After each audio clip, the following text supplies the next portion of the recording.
regard sur des serres et des potagers qui poussent en pleine ville.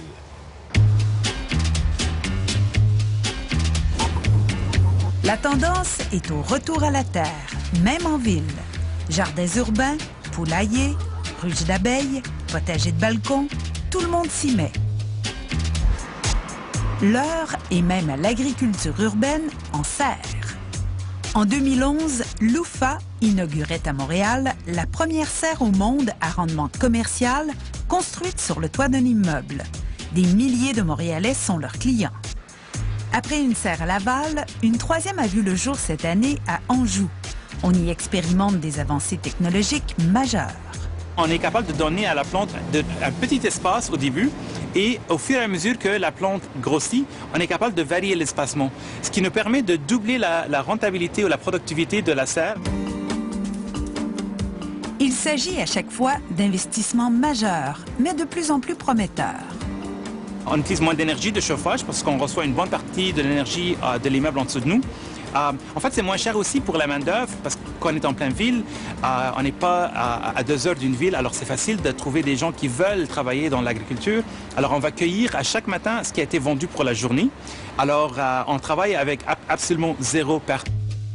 Persuadé que la ville devrait pouvoir se nourrir localement, il rentabilise tout de même ses livraisons par l'ajout de produits frais régionaux. Aujourd'hui, 25% de nos ventes, c'est des légumes qui ont poussé sur nos toits et 75% de nos ventes, c'est des légumes et des aliments qui viennent de d'autres producteurs de la région du Québec. Pas juste des producteurs maraîchers, mais aussi on a du lait bio, on a du fromage, de la viande du Québec. Alors on a vraiment une offre complète qui se ressemble à l'offre qu'on trouve dans les marchés de famille. La formule est gagnante et l'UFA compte s'implanter aussi en région au Québec. Tous les toits urbains ne conviennent pas à l'installation d'une serre commerciale rentable. Nous, ce qu'on veut ici créer, c'est un paysage pour que les gens viennent. Sur le toit du Palais des Congrès de Montréal, le chercheur Éric Duchemin expérimente des plantations légères et saisonnières seulement. À la verticale, ça nous permet de produire plus par mètre carré. Ça permet aussi de créer un îlot de verdissement, un îlot de fraîcheur. Et en même temps, ça fait comme un labyrinthe.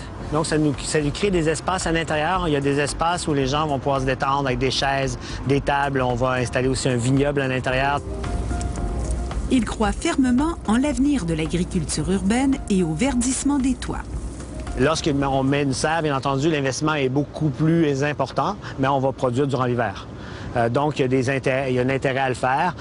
Avoir des endroits comme ici à ciel ouvert, c'est aussi on va avoir un rôle sur les îlots de chaleur, sur la biodiversité. Donc, on va transformer quelque part cette ville-là. Par l'alimentation, on va la transformer, on va la verdir. On la rendre peut-être plus habitable souvent aussi. Ce quartier enclavé de l'arrondissement Ville-Marie devient plus habitable grâce à une serre de 100 mètres carrés qui a surgi là ce printemps. C'est jour de fête pour les citoyens qui viennent se procurer des plants gratuits ou presque pour leur potager résidentiel. Ça sent merveilleusement bon. Qu'est-ce que vous avez choisi comme plat? J'ai pris une variété de légumes. Il y a des tomates, des poivrons. Il y a quelques fleurs, quelques fines herbes. On considère que c'est un désert alimentaire, le quartier centre-sud, en quelque sorte, parce que ça manque d'épicerie avec des produits frais. Ça, c'est Noël, là. C'est Noël aujourd'hui. Vous avez bien fait de venir tôt parce que ça s'envole vite. Oui. L'objectif, justement, c'est de donner aux résidents de l'arrondissement de Ville-Marie, en priorité, là, accès à des légumes frais, à des plantes potagères aussi, tout ça à bon prix. Et surtout, le point central, si on parle plus précisément de la serre, c'est un plateau de travail justement en insertion socio-professionnelle pour des jeunes considérés comme étant marginalisés. Là. Pasquinel Huneau est l'horticulteur à temps plein de la serre. Il recevra tout l'été des groupes de jeunes en réinsertion pour les initier aux travaux.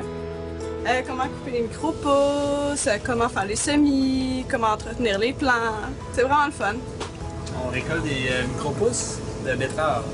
Ça s'en va au marché Frontenac et à des traiteurs restaurateurs dans le quartier centre-sud.